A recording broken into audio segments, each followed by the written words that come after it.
स्वागत है आप सबको हमारे चैनल आध्यात्मिक रहस्य में। हमारे साथ इस रामायण की यात्रा में जुड़ने के लिए बहुत बहुत धन्यवाद। अगर आप पहली बार हमारे चैनल पे आए हो तो प्लीज चैनल को सब्सक्राइब जरूर करें। चलिए शुरू करते हैं। बाल कांड 18वां सर्ग।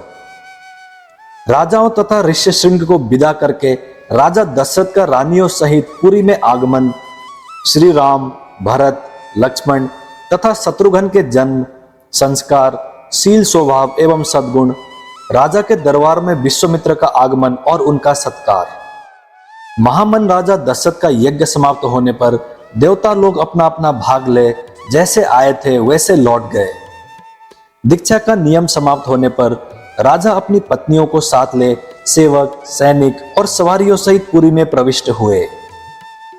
भिन्न भिन्न देशों के राजा भी जो उनके यज्ञ में सम्मिलित होने के लिए आए थे, महाराज दशरथ द्वारा यथावत सम्मानित हो मुनिवर वशिष्ठ तथा ऋष्यशृंग को प्रणाम करके प्रसन्नता पूर्वक अपने अपने देश को चले गए। अयोध्यापुरी से अपने घर को जाते हुए उन श्रीमान नरेशों के शुभ्र सैनिक अत्यंत हर्षमग्न होने के कारण बड़ी शोभा पा रहे थे। उन राजाओं के विदा हो जाने पर श्रीमान महाराज दशरथ ने श्रेष्ठ ब्राह्मणों को आगे करके अपनी पुरी में प्रवेश किया। राजा द्वारा अत्यंत सम्मानित हो ऋष्यशृंग मुनि भी शांता के साथ अपने स्थान को चले गए। उस समय सेवकों सहित बुद्धिमान महाराज दशरथ कुछ दूर तक उनके पीछे पीछे उन्हें पहुंचाने गए थे। इस प्रकार उन सब अतिथियों को विदा करके सफल मनोरथ हुए राजा दशरथ पुत्रोपति की प्रतीक्षा करते हुए वहां बड़े सुख से रहने लगे। यज्ञ समाप्ति के पश्चात जब 6 ऋतुएं बीत गईं, तब 12वें मास में चैत्र के शुक्ल पक्ष की नवमी तिथि को पुनर्वसु नक्षत्र एवं कर्क लग्न में कौशल्या देवी ने दिव्य लक्षणों से युक्त सर्वलोक वंदित जगदीश्वर श्री राम को जन्म दिया। उस समय सूर्य, मंगल, शनि, गुरु और शुक्र ये 5 ग्रह अपने अपने उच्च स्थान में विद्यमान थे तथा लग्न में चंद्रमा के साथ बृहस्पति विराजमान थे। वे विष्णु स्वरूप भविष्य या खीर के आधे भाग से प्रकट हुए थे। कौशल्या के महाभाग पुत्र श्री राम इक्ष्वाकु कुल का आनंद बढ़ाने वाले थे। उनके नेत्रों में कुछ कुछ लालिमा थी। उनके ओठ लाल, भुजाएं बड़ी बड़ी और शोर दुंदुबी के शब्द के समान गंभीर था। उस अमित तेजस्वी पुत्र से महारानी कौशल्या की बड़ी शोभा हुई। ठीक उसी तरह जैसे सुरश्रेष्ठ ब्रजपाणी इंद्र से देवमाता अदिति सुशोभित हुई थी। तदंतर कैकेयी से सत्य पराक्रमी भरत का जन्म हुआ, जो साक्षात भगवान विष्णु के स्वरूप भूत पायस खीर के चतुर्थांश से भी न्यून भाग से प्रकट हुए थे। ये समस्त सद्गुणों से संपन्न थे। इसके बाद रानी सुमित्रा ने लक्ष्मण और शत्रुघ्न इन दोनों पुत्र को जन्म दिया। ये दोनों वीर साक्षात भगवान विष्णु के अर्ध भाग से संपन्न और सब प्रकार के अस्त्रों की विद्या में कुशल थे। भरत सदा प्रसन्न चित्त रहते थे। उनका जन्म पुष्य नक्षत्र तथा मीन लग्न में हुआ था। सुमित्रा के दोनों पुत्र आश्लेषा नक्षत्र और कर्क लग्न में उत्पन्न हुए थे। उस समय सूर्य अपने उच्च स्थान में विराजमान थे। राजा दशरथ के ये चारों महामनस्वी पुत्र पृथक पृथक गुणों से संपन्न और सुंदर थे। ये भाद्रपदा नामक 4 तारों के समान कांतिमान थे। इनके जन्म के समय गंधर्वों ने मधुर गीत गाए, अप्सराओं ने नृत्य किया, देवताओं की दुंदुभियां बजने लगी तथा आकाश से फूलों की वर्षा होने लगी। अयोध्या में बहुत बड़ा उत्सव हुआ। मनुष्यों की भारी भीड़ एकत्र हुई। गलियां और सड़कें लोगों से खचाखच भरी थीं।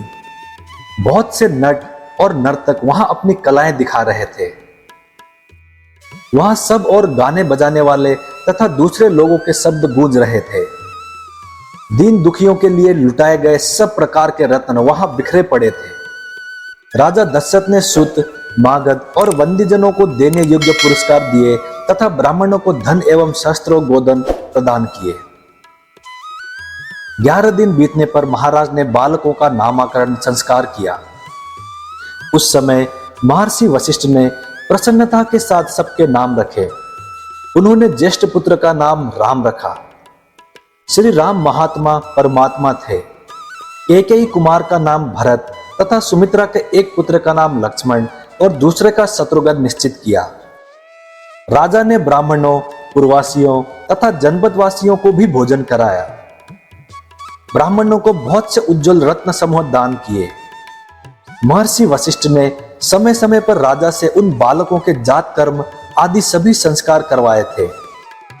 उन सब में श्री रामचंद्र जी ज्येष्ठ होने के साथ ही अपने कुल की कृति ध्वजा को फहराने वाली पताके के समान थे। वे अपने पिता की प्रसन्नता को बढ़ाने वाले थे।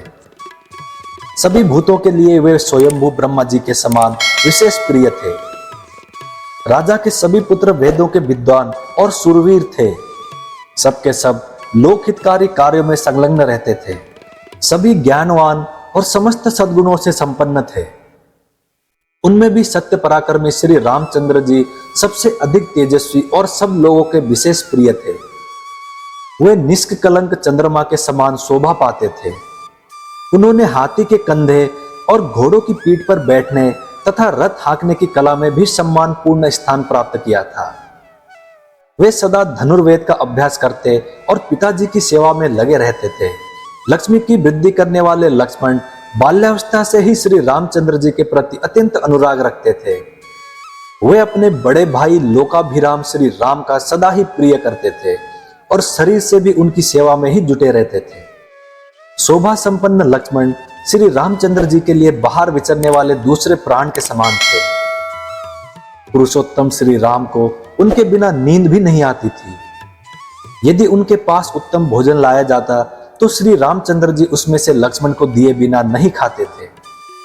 जब श्री रामचंद्र जी घोड़े पर चढ़कर शिकार खेलने के लिए जाते, उस समय लक्ष्मण धनुष लेकर उनके शरीर की रक्षा करते हुए पीछे पीछे जाते थे। इसी प्रकार लक्ष्मण के छोटे भाई शत्रुघ्न भरत जी को प्राणों से भी अधिक प्रिय थे और वे भी भरत जी को सदा प्राणों से भी अधिक प्रिय मानते थे। इन चार महान भाग्यशाली प्रिय पुत्रों से राजा दशरथ को बड़ी प्रसन्नता प्राप्त होती थी। ठीक वैसे ही जैसे चार देवताओं से ब्रह्मा जी को प्रसन्नता होती है। वे सब बालक जब समझदार हुए तब समस्त सद्गुणों से संपन्न हो गए। वे सभी लज्जाशील, यशस्वी, सर्वज्ञ और दूरदर्शी थे। ऐसे प्रभावशाली और अत्यंत तेजस्वी उन सभी पुत्रों की प्राप्ति से राजा दशरथ लोकेश्वर ब्रह्मा की भांति प्रसन्न हुए। वे पुरुष सिंह राजकुमार प्रतिदिन वेदों के स्वाध्याय, पिता की सेवा तथा धनुर्वेद के अभ्यास में दत्तचित्त रहते थे। एक दिन धर्मात्मा राजा दशरथ पुरोहित तथा बंधु बांधुओं के साथ बैठकर पुत्रों के विवाह के विषय में विचार कर रहे थे। मंत्रियों के बीच में विचार करते हुए उन महामान नरेश के यहाँ महातेजस्वी महामुनि विश्वामित्र पधारे। वे राजा से मिलना चाहते थे। उन्होंने द्वारपालों से कहा, तुम लोग शीघ्र जाकर महाराज को यह सूचना दो कि कुशिक वंशी गादी पुत्र विश्वामित्र आए हैं। उनकी ये बात सुनकर वे द्वारपाल दौड़े हुए राजा के दरबार में गए। वे सब विश्वामित्र के उस वाक्य से प्रेरित होकर मन ही मन घबराए हुए थे। राजा के दरबार में पहुंचकर उन्होंने इक्ष्वाकु कुल नंदन अवध नरेश से कहा, महाराज, महर्षि विश्वामित्र पधारे हैं। उनकी वो बात सुनकर राजा सावधान हो गए। उन्होंने पुरोहित को साथ लेकर बड़े हर्ष के साथ उनकी अगवानी की, मानो देवराज इंद्र ब्रह्मा जी का स्वागत कर रहे हो। विश्वामित्र जी कठोर व्रत का पालन करने वाले तपस्वी थे। वे अपने तेज से प्रज्वलित हो रहे थे।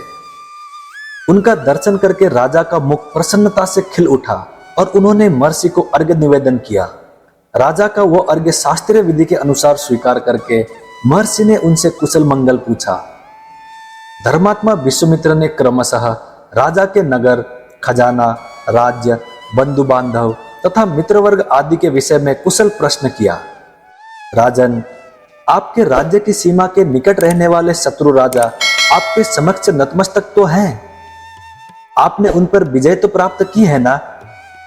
आपके यज्ञ याग आदि देव कर्म और अतिथि सत्कार आदि मनुष्य कर्म तो अच्छी तरह संपन्न होते हैं ना? इसके बाद महाभाग मुनिवर विश्वामित्र ने वशिष्ठ जी तथा अन्य ऋषियों से मिलकर उन सब का यथावत कुशल समाचार पूछा। फिर वे सब लोग प्रसन्नचित्त होकर राजा के दरबार में गए और उनके द्वारा पूजित हो यथा योग्य आसनों पर बैठे।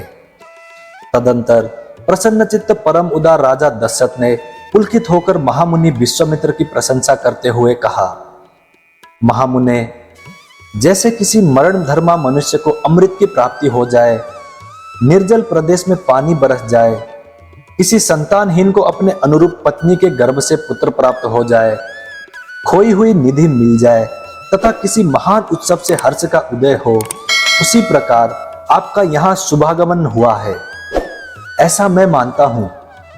आपका स्वागत है। आपके मन में कौन सी उत्तम कामना है जिसको मैं हर्ष के साथ पूर्ण करूं? ब्राह्मण, आप मुझसे सब प्रकार की सेवा लेने योग्य उत्तम पात्र है। मानद, मेरा अहोभाग्य है जो आपने यहां तक पधारने का कष्ट उठाया। आज मेरा जन्म सफल और जीवन धन्य हो गया। मेरी बीती हुई रात सुंदर प्रभात दे गई, जिससे मैंने आज आप ब्राह्मण शिरोमणि का दर्शन किया। पूर्व काल में आप राजर्षि शब्द से उपलक्षित होते थे, फिर तपस्या से अपनी अद्भुत प्रभा को प्रकाशित करके आपने ब्रह्म ऋषि का पद पाया। अतः आप राजर्षि और ब्रह्म ऋषि दोनों ही रूपों में मेरे पूजनीय हैं। आपका जो यहाँ मेरे समक्ष शुभागमन हुआ है, ये परम पवित्र और अद्भुत है। प्रभो, आपके दर्शन से आज मेरा घर तीर्थ हो गया। मैं अपने आप को पुण्य क्षेत्रों की यात्रा करके आया हुआ मानता हूँ। बताइए, आप क्या चाहते हैं? आपके शुभागमन का शुभ उद्देश्य क्या है? उत्तम व्रत का पालन करने वाले महर्षि, मैं चाहता हूं कि आपकी कृपा से अनुग्रहित होकर आपके अभिष्ट मनोरथों को जान लूं और अपने अभ्युदय के लिए उसकी पूर्ति करूं। कार्य सिद्ध होगा या नहीं, ऐसे संशय को अपने मन में स्थान न दीजिए। आप जो भी आज्ञा देंगे मैं उसका पूर्ण रूप से पालन करूंगा, क्योंकि सम्माननीय अतिथि होने के नाते आप मुझ गृहस्थ के लिए देवता हैं। ब्राह्मण, आज आपके आगमन से मुझे संपूर्ण धर्मों का उत्तम फल प्राप्त हो गया। ये मेरे महान अभ्युदय का अवसर आया है। मनस्वी नरेश के कहे हुए ये विनय युक्त वचन, जो हृदय और कानों को सुख देने वाले थे, सुनकर विख्यात गुण और यश वाले समदम आदि सद्गुणों से संपन्न महर्षि विश्वामित्र बहुत प्रसन्न हुए। इस प्रकार श्री वाल्मीकि निर्मित आर्ष रामायण आदि काव्य के बाल कांड में 18वां सर्ग पूरा हुआ। मैं उम्मीद करता हूं श्री राम जी आपकी सारी मनोकामनाएं पूरी करें। जय श्री राम, जय हनुमान। अब मिलते हैं अगली वीडियो में।